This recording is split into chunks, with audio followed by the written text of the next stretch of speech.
यहाँ पर उपस्थित इस हल्द्वानी शहर के सभी जागरूक समाज के लोगों, आज हम मुंशी हरिप्रसाद टमटा जी की 137वीं जयंती इसलिए मना रहे हैं क्योंकि वो सामाजिक क्रांति के अग्रदूत थे। उत्तराखंड में सामाजिक क्रांति के अग्रदूत के नाम पर अगर कोई पहचान है तो मुंशी हरिप्रसाद टमटा जी की पहचान है। साथियों, किसी भी महापुरुष की जयंती इसलिए मनाई जाती है कि उन्होंने अपने लिए काम नहीं किया, समाज के लिए काम किया।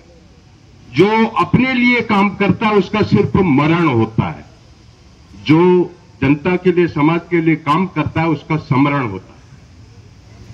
तो स्मरण इसलिए किया जाता है किसी भी महापुरुष का कि क्योंकि उन्होंने अपने क्षेत्र के लिए, देश के लिए, प्रदेश के लिए काम किया है। ये जिम्मेदारी हमारे देश के सभी नागरिकों की बनती है कि अपना भी विकास करे और समाज का भी, देश का भी विकास करे। यहां पर आज ऐसा अवसर मिला, हमारे बीच में माननीय मंत्री जी भी हैं, माननीय विधायक जी भी हैं, उनके ऊपर बड़ी जिम्मेदारी है। सिर्फ हल्द्वानी की नहीं, पूरे कुमाऊं मंडल के पूरे राज्य की जिम्मेदारी है। अभी हाल में मेरे समझ से 16,000 17,000 ये जो रोस्टर के मतलब पद थे, उसमें रोस्टर का पालन नहीं किया गया है और उसका जो है अनुसूचित जाति जनजाति समुदाय विरोध कर रहा है। विरोध इसलिए कर रहा है क्योंकि वो संवैधानिक प्रक्रियाओं के तहत सरकार ने काम नहीं किया है। संविदा के ठेके के जो पद थे उसमें रिजर्वेशन का पालन नहीं हुआ, रोस्टर का पालन नहीं हुआ। हम आपसे नहीं कहेंगे तो किससे कहेंगे? ये जिम्मेदारी बनती है, ये हमारी जिम्मेदारी बनती है, समाज की जिम्मेदारी बनती है। हम हिंदू समाज के अंग हैं ना, चाहे अछूत ही क्यों न हो, चाहे हमारे साथ जो है सामाजिक बर्ताव ही बुरा क्यों न हो, लेकिन है तो हम हिंदू समाज के अंग ना। तो कौन देखेगा इसको? मैं ये बोल रहा हूं कि इस देश के अंदर एट्रोसिटी एक्ट राजीव गांधी जी के टाइम पर बना था, अत्याचार निवारण अधिनियम, अनुसूचित जाति जनजाति अत्याचार निवारण अधिनियम क्यों बनाया गया? भाई उस एक्ट की जरूरत क्यों पड़ी? क्योंकि अत्याचार करते थे लोग। न मुसलमान करता है, न ईसाई करता है, न यहूदी करता है और न कोई और करता है, सिख नहीं करता, हिंदू ही हिंदू के ऊपर अत्याचार करता है। इसलिए एट्रोसिटी एक्ट बनाने की जरूरत पड़ी। तो इसका अब आप अभिन्न अंग मानते हैं हिंदू समाज का, तो उसके साथ आप भेदभाव क्यों करते हैं? आप सरकार में बैठे हैं। मैं बोलता हूं इस देश के अंदर दो तरह की विचारधाराएं चल रही हैं। एक मनुवादी विचारधारा चल रही है और दूसरा अम्बेडकरवादी विचारधारा। और देश मजबूत बनेगा तो अम्बेडकरवादी विचारधारा से बनेगा, मनुवादी विचारधारा से नहीं बनेगा। बांटने की साजिश न करो। अभी 21 अगस्त को भारत बंद क्यों हुआ? क्योंकि आरक्षण का बंटवारा, उपवर्गीकरण और उसमें क्रीमी लेयर लागू करने की जो व्यवस्था इस देश के सुप्रीम कोर्ट ने किसके इशारे पर? अटॉर्नी जनरल और सॉलिसिटर जनरल के इशारे पर जो है सुप्रीम कोर्ट ने इस तरह का फैसला दिया। तो हमारे जनप्रतिनिधियों को संज्ञान लेना चाहिए इस बात का। हम किससे कहेंगे? वैसे तो पूरा देश भारत बंद, क्योंकि अनुसूचित जाति जनजाति समुदाय का भारत बंद था, तो संज्ञान लेना चाहिए। और उसमें जो अनुसूचित जाति जनजाति समुदाय के सांसद थे, माननीय प्रधानमंत्री जी से मिले, लेकिन कोई सॉल्यूशन नहीं मिला। एक आश्वासन दे दिया कि लागू नहीं होगा। भाई उपवर्गीकरण यथावत रहेगा, तो ये बांटने की साजिश मत करो। एक बार कहते थे कि भाई अंग्रेज तो इस देश के अंदर डिवाइड एंड रूल का शासन लाते हैं, डिवाइड एंड रूल। और आज आप कौन सा शासन और कौन सी व्यवस्था इस देश के अंदर ला रहे हैं? आप भी तो डिवाइड एंड रूल कर रहे हैं। आप निजी क्षेत्रों का आरक्षण, निजी क्षेत्रों में आरक्षण नहीं दे रहे हैं और तमाम बैकलॉग के पद, करोड़ों पद बैकलॉग के इस देश के अंदर जो है खाली पड़े हैं, तो उनको नहीं भर रहे हैं। और ऊपर से क्या ला रहे हैं आप? क्रीमी लेयर और उपवर्गीकरण।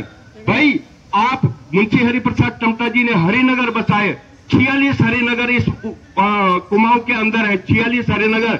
अभी 26 दिसंबर 2016 को हमारी नेता प्रतिपक्ष थी उस समय आदरणीय इंदिरा हृदय जी, उन्होंने एक राजज्ञा और एक अधिसूचना जारी करवाई थी कि हरिनगरों का जो है नियमितीकरण, जमीनों का नियमितीकरण किया जाए। हरिनगर की जमीन अभी मालिकाना हक में नहीं है, उनकी जमीनों का नियमितीकरण नहीं हुआ।